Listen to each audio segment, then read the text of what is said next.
malamig na simoy ng Disyembre ay dumaan sa maliit na bayan ng San Francisco. Dala ang mga ilaw at dekorasyong kumikislap sa bawat kanto. Ang mga bata ay abala sa pagbabalot ng regalo, nagbibilang ng mga araw hanggang sa bisperas ng Pasko. Ngunit sa likod ng mga ngiti at tawanan, may aninong nagbabantay sa dilim. Isang Santa Claus na hindi dumarating para sa mga bata, kundi sa mga magulang. Si Mang Rolando ay isang mabuting ama sa 2 anak. Tuwing Disyembre, nag-iimpake siya ng mga regalo para sa kanyang pamilya. Ngunit ngayong taon, may kakaibang kaba siyang nararamdaman. Parang may nakamasid sa atin. Bulong niya sa kanyang asawa, si Aling Teresa, habang pinapaloob ang huling regalo sa kahon. Ngunit pinakinggan lang siya ni Teresa at ngumiti. Iniisip na guni-guni lang iyon. Sa labas, ang hangin ay puno ng kakaibang huni.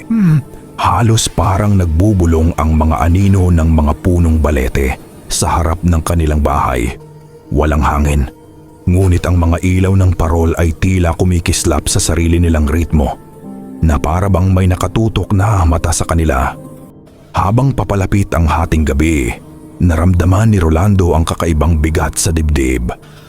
Ang mga anak niya, sina Liza at Carlo, ay natutulog ng mahimbing sa kanilang mga kama.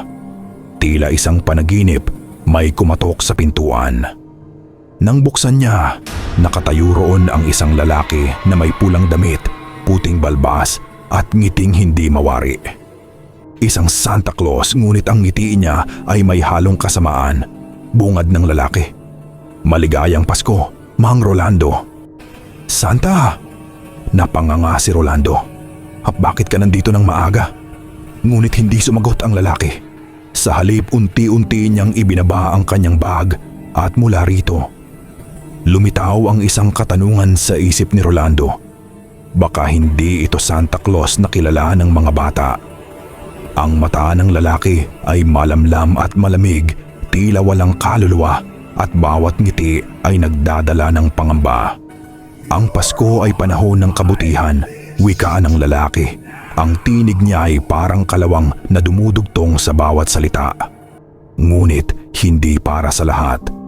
Bago pa man makapagsalita si Rolando, biglang lumipad ang pintuan sa kanyang likuran. Huminga siya ng malalim, ngunit huli na. Ang lalaki ay pumasok na at dala niya ang isang maliit na kutsilyo na kumikislap sa ilalim ng ilaw ng parol. Anong ginagawa mo? Sigaw ni Rolando. Ngunit bago pa siya makagalaw, tinusok ng Santa ang kutsilyo sa dibdib niya. Ang sakit ay hindi maipaliwanag, para bang ang bawat himay ng laman niya ay piniga at nilamon ng walang awa. Habang nahihilo siya sa sakit, nakakita siya ng isang nakakatakot na tanawin. Ang Santa ay nakatayo sa ibabaw ng kanya, parang simbolo ng parusa. Sa kabilang bahagi ng bayan, naririnig ni Aling Teresa ang sigaw ni Rolando. Tumakbo siya palabas, ngunit ang Santa ay nagbago ng anyo sa kanya. Ang maladyablo niyang mukha ay naging parang perpektong imahe ng Santa Claus na karaniwang nakikita sa telebisyon. Ngunit ang mga mata niya ay pulang apoy. Hindi para sa iyo ang Pasko, bulong ng Santa. Kaya't magpapasa na lamang ako ng katarungan. Walang awa, tinusok niya rin si Teresa sa tiyan. Bumagsak siya sa sahig, hawak-hawak ang kanyang tiyan. Ang tunog ng krisis ng dugo at kahindik-hindik na halakhak ng Santa ay bumalot sa buong bahay. Ngunit bago tuluyang matapos ang gabi, may kakaibang puwersa ang Santia. Hindi niya inaalala ang mga bata. Para sa kanya, ang mga ito ay inosente. Ang kanyang galit at parusa ay nakalaan lamang sa mga magulang na sa kanyang mata ay nagkakasala dahil sa kanilang makasalanang pamumuhay o kapabayaan. Samantala, sa kalye, may isang pamilyang nakamasid sa kanilang bintana. Si Mang Diego at Aling Minda, magulang ng 3 bata, ay natigilan sa nakita ang Santa ay kumikilos ng walang habas. Ngunit tila may ritual na sinusunod sa bawat pagbibigay ng parusa. Ang mga mata niya ay tila may hypnotic na kapangyarihan at bawat tama ng kutsilyo o palo sa dibdib ay parang nakasulat sa isang lihim na aklat ng kasamaan. Ang Santa Claus ay kumikilos ng mabilis, parang anino na hindi nahuhuli ng mata. Ang bawat magulang na natatamaan niya ay napapahinto sa hininga at ang kanilang mga katawan ay nagiging malamig na parang yelo. Ngunit may kakaibang pattern. Hindi lahat ay namamatay sa parehong paraan. Ang ilan ay hinahatak niya sa dilim at nawawala ng walang bakas, habang ang iba ay naiwan, nanginginig at umiiyak, ngunit buhay pa.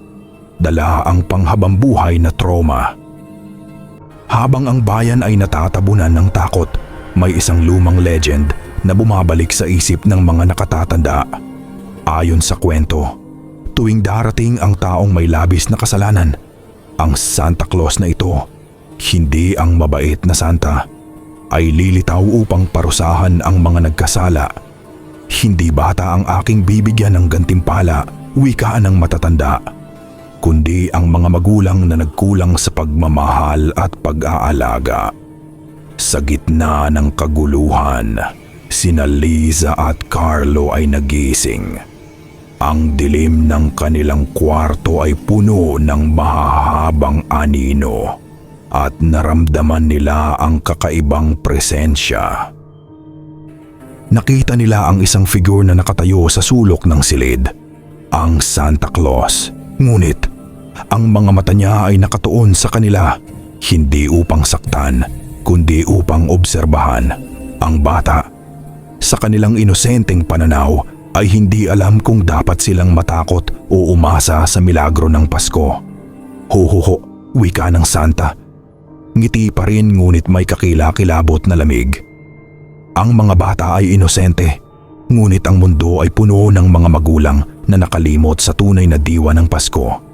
Kaya't sila ang aking parusahan. Sa labas ng bahay, ang iba pang pamilyang nanonood ay nakaramdam ng panginginig. Ang Santa ay kumikilos sa paraang hindi maipaliwanag ng agham o rason.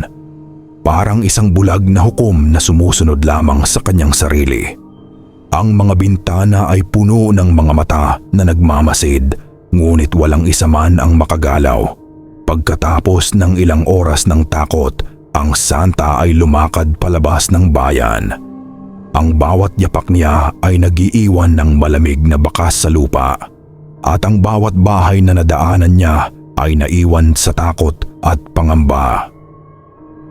Ang mga nakaligtas na magulang ay nag-iingat, ngunit alam nilang hindi natatapos ang gabi. Ang Santa Claus na ito ay laging babalik, hindi para sa mga bata, kundi para sa mga magulang, upang ipaalala ang tunay na halaga ng pagmamahal, kabutihan at sakripisyo sa panahon ng Pasko. Ang kwento ng Santa Claus na pumapatay ay kumalat sa bayan. Ang mga tao ay nagtatayo ng mga bakod, nag-iingat sa gabi at nagdadasal sa bawat himig ng hangin na huwag silang mapabilang sa mga target niya. Ngunit kahit sa kabila ng kanilang pag-iingat, may malamig na sigaw na bumabalot sa hangin tuwing Disyembre. Isang babala, ho, maligayang Pasko, mga magulang. Ang aking regalo ay hindi laging magaan. At sa bawat Pasko, sa ilalim ng mga ilaw, sa mga punong balete at dilim ng gabi, ang Santa Claus ay patuloy na nagmamasid, naghihintay sa susunod na magulang na makaligtaan ang tunay na diwa ng Pasko. Handa na ibigay ang kanyang napakakilabot na regalo. Ang bayan ng San Isidro ay hindi na muling naging tahimik tuwing Disyembre. Ang mga bata ay natutulog ng may kaba at ang mga magulang ay nagbabantay sa bawat anino. Alam nilang sa dilim, may Santa Claus na naghihintay, handang maghahatid ng parusa sa sinumang nagkulang sa pagmamahal. At kahit ngayon, sa bawat hininga ng hangin tuwing Pasko, may naririnig ang mga tao. Isang malalim, malamig at nakakatakot na halakhak. Ang Santa Claus na ito ay hindi kwento lamang. siya ay babala. At sa bawat Pasko ang kanyang pangalan ay nagiging alamat.